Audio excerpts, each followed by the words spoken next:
Ada.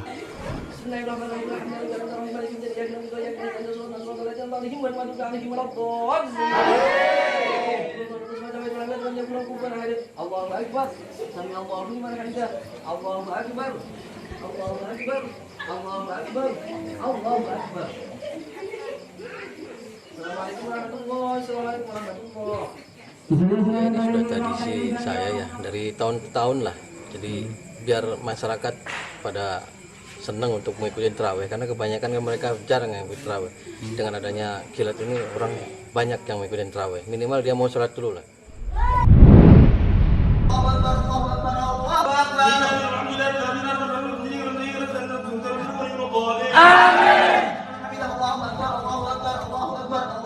Assalamualaikum warahmatullahi wabarakatuh.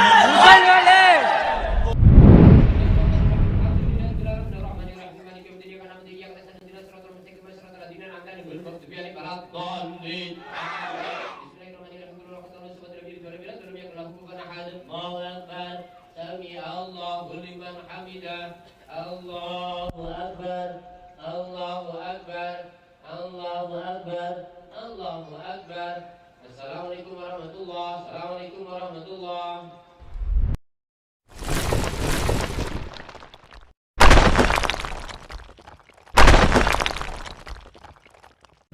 Pada kesempatan kali ini kita akan bahas tentang fenomena sholat tarawih dengan secepat kilat ya. Fenomena ini banyak atau terjadi di sebagian daerah di tanah air ya. Dan sebagian kaum muslimin senang memang yang sholat tarawih dengan cepat dan singkat ya. Sampai kadang-kadang dibangga-banggakan itu imam sana kalau baca Al-Fatihah satu nafas ya. Masya Allah, pada senang orang ya. Semakin cepat semakin senang ya. Tentunya selama masih memenuhi rukun sholat dan syarat-syarat sholat, maka sholat tersebut tetap saja sah. Namun kita harus tahu bahwasanya seorang berusaha untuk sholat yang sesuai sunnah Nabi Shallallahu Alaihi Wasallam, ya. Yaitu bagaimana Nabi sholat malam dengan tumak nina, kemudian dengan lama, ya. Seorang berusaha meskipun tidak selama seperti lamanya sholat Nabi Shallallahu Alaihi Wasallam, tapi paling tidak mulai mengarah ke situ, melatih masyarakat untuk terbiasa sholat dengan tumak ninah ya. Sholat meskipun mungkin seorang sholat hanya 11 rakaat sholat tarawih, tapi dengan tenang, dengan tenteram ya, dengan tumak ninah, maka itu lebih baik daripada sholat yang banyak sujudnya, banyak rukunya, tapi tidak tumak ninah, Oleh karenanya di antara fenomena yang menakjubkan di tanah air kita, yaitu ada sebagian orang yang sholat dengan sangat cepat ya. Bahkan kalau kita lihat di YouTube ya, ada di antara mereka yang sholat 23 rakaat dalam waktu 10 menit. 23 rakaat dalam waktu 10 menit. Ini masih mending. Ada lagi yang lebih cepat, yaitu 23 rakaat dalam waktu 7 menit. Ya. Luar biasa.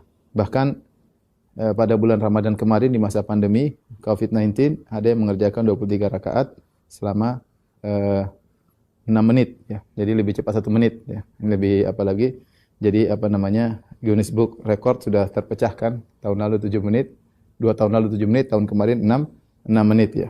Di antara hal yang lucu, saya pernah pas pulang dari safar dari luar negeri, saya naik pesawat, saya ketemu dengan ada orang dari Arab di atas pesawat. Kemudian dia tanya, "Kamu Indonesia?" "Iya." Terus dia putar cuplikan sholat cepat tersebut. Dia bilang, "Ini sholat di mana nih?" Saya bilang, "Di Indonesia lah." Terus dia bilang, "Kau bisa ngantarkan saya ke sana enggak? Saya ingin negur mereka." Waduh, saya bilang repot ya. Saya ada keperluan banyak. Tapi intinya dia kaget melihat ada orang sholat secepat itu ya. Mungkin bisa kita searching bagaimana sholat dengan begitu cepat sampai 23 rakaat ya dalam waktu 6 menit ya. Dan kalau kita rata-ratakan berarti waktu 23 rakaat 6 menit ya. Berarti kira-kira 1 rakaat 15 detik ya. Maka saya bilang tadi bisa jadi ini merupakan sholat tercepat di dunia dan perlu dimasukkan dalam Guinness Book of World Records ya. Karena sholat tercepat di dunia mungkin di negara lain belum ada yang memecahkan rekor ini ya. Sangat-sangat cepat. Tentu hal ini adalah sholat yang tidak benar ya. Dan menyelisihi ajaran yang diajarkan oleh Imam Syafi'i rahimahullahu taala, dan mazhab jumhur bahwasanya di antara rukun salat adalah tumakninah. Di antara rukun salat adalah tumakninah, ya, ketenangan. Apa sih yang dimaksud dengan tumakninah? Salah seorang ulama Syafi'i, ya, Al-Hadrami, dia berkata, at-tumakninah hiya sukunun ba'da harakatin bihaitsu yastaqirru kullu udhwin mahallahu biqadri subhanallah. Ya. Namanya tumakninah adalah ketenangan setelah gerakan. Jadi kalau orang misalnya ruku, dia Allahu Akbar, setelah dia bergerak, dia tenang sebentar, harus tenang setelah gerakan. Tenang tersebut minimal, ya, yaitu bihaitsu yastaqirru kullu udhwin, yaitu semua anggota tubuh menempati tempatnya. Jadi tenang, benar-benar sesuai dengan tempatnya. Setelah itu dia butuh tenang, paling tidak sesuai kadar mengucapkan subhanallah. Ya, paling tidak ada ucapan subhanallah, itu sudah kadar minimal tumakninah. Ya, lebih daripada itu lebih baik, 2, 3 kali, 4 kali, 5 kali boleh. Tapi minimal dia harus tenang, diam, baru kemudian mengucapkan subhanallah kadar tersebut, maka itu disebut dengan tumakninah.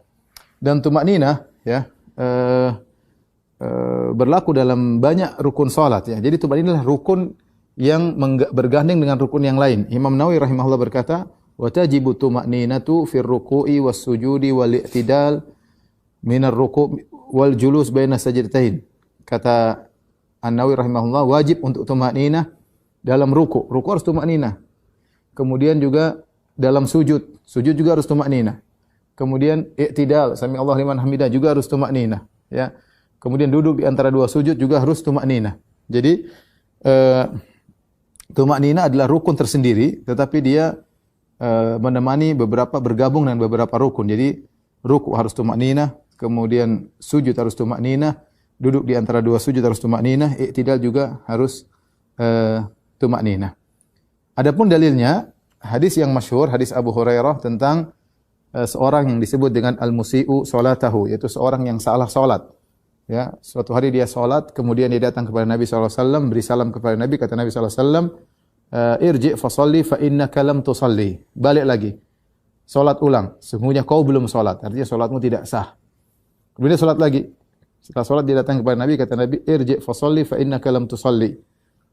Salat balik, sesungguhnya kau tadi belum salat. Sampai 3 kali mengatakan la uhsinu ghairaha. Ya Rasulullah, aku tidak bisa lebih bagus daripada ini. Berarti salatnya salah. Maka Rasulullah SAW kemudian mengajarkan kepada orang yang salah salatnya tersebut, kata Nabi SAW, irka hatta tatma'inna raki'an. Rukuklah engkau sampai kau tenang dalam rukukmu, yaitu tumakninah dalam rukukmu. Kemudian kata Nabi, tsummarfa hatta ta'tadila qa'iman. Kemudian bangkitlah dari rukukmu sampai kau i'tidal, berdiri, ya. Tsummasjud hatta tatma'inna sajidan. Kemudian sujudlah sampai kau tenang dalam sujudmu, tumakninah lagi. Tsummarfa hatta tatma'inna jalisan. Kemudian duduklah di antara dua sujud dengan tenang. Ya. Tsummasjud hatta tatma'inna sajidan. Kemudian sujud lagi dalam kondisi tumakninah.